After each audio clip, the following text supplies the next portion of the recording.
রাসূল সাল্লাল্লাহু আলাইহি ওয়াসাল্লাম বলেন যে আমি সোমবার এবং বৃহস্পতিবার রোজা রাখতাম। কী বারে?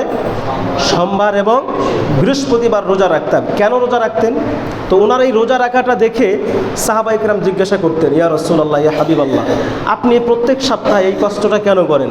এই যে বৃহস্পতিবার রোজা রাখেন, আবার যায় সোমবারে রোজা রাখেন, এত রোজা কেন রাখেন?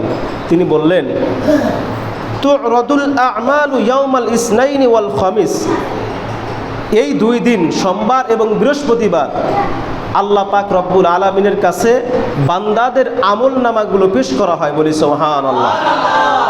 কথাটা কি বুঝতে পারছেন? সোমবার এবং বৃহস্পতিবার বান্দাদের নেক আমলের যে আমল নামা বা খাতাটা আছে, এটা ফেরেশতাদের মাধ্যমে আল্লাহ পাক রব্বুল আলামিনের কাছে কোন দিন পেশ করা হয়? সোমবার এবং বৃহস্পতিবার। তো আল্লাহ রসুল বলেন, আমি চাই ফা উহিব্বু আইয়ুরদা আমালি ওয়া আনা সাইমুন, আমি চাই যে আমার আমল নামাগুলো আল্লাহর কাছে পৌঁছে দেওয়া হোক, আল্লাহর কাছে প্রকাশ করা হোক। কোন দিনে?